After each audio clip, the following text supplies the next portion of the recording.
Hi everyone, this is Doug Betts from Shaw Betts HR. Thank you for listening to my video.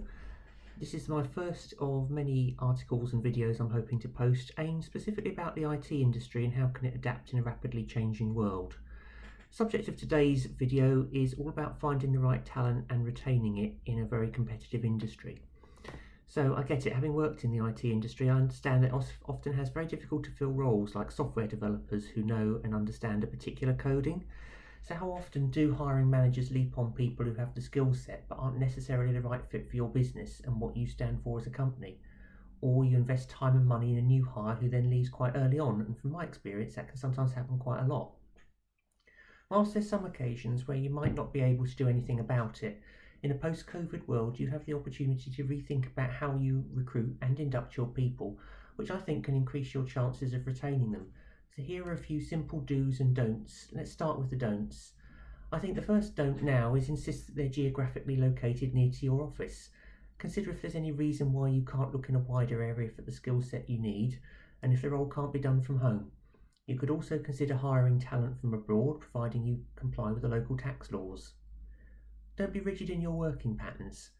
Some people work best first thing in the morning, others later on in the day. Have a think about whether it makes a difference as to whether somebody does their contractual hours at a set time of day, or whether you could be a bit more flexible, and if you are, that might get people to do things a little differently, work at a time of day that suits them, and it could put you ahead of your competition in terms of what you offer your prospective employees. Also, don't hang around. Top talent, particularly in a niche market, won't hang around waiting for you to make up your mind about whether to hire them or not.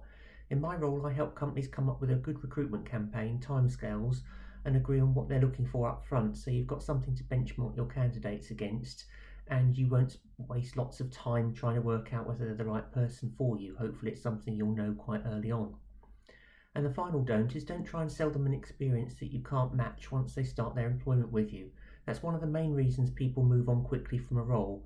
Make sure they feel welcome, and that even if they're working remotely, have an induction process planned to make sure that they virtually meet key people and that they're not just left to get on with it. If you line manage a new person, make sure that you check in regularly with them to help them settle in and see how they're getting on.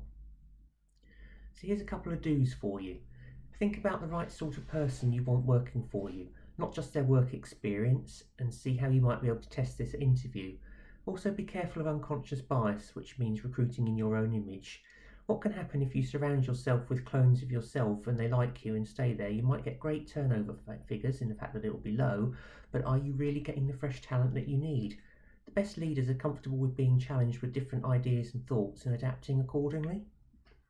And also think about other ways to hire if what you're looking for doesn't actually exist in the candidate market. For example, could you hire an apprentice and teach them your ways and culture? Could you partner with a local education provider to see if you can hire one of their students who might be about to finish their course? Ultimately, in the words of Steve Jobs, you need to hire smart people so that they can tell you what to do rather than the other way around, and sometimes so that your business continues to grow and develop and remain ahead of your competitors. One of the most common problems within IT companies is having people who work on your software but don't always think about the impact it could have on the end user experience, be that positive or negative. By making that a key area for your people to focus on, it could give you that competitive edge with increased levels of client satisfaction. If you keep an open mind but know what you're looking for, you're more likely to find the talent you're looking for and be able to retain them, and also get them behaving in the way that you want them to when they represent your brand. If anyone is out there who wants any further help with recruiting their staff, hiring new people, inducting them properly, please get in touch with me. I'm Doug from Shaw Betts HR, so please get in touch with me via my website www.shawbettshr.com. Thanks very much, and I hope to see you in the next video.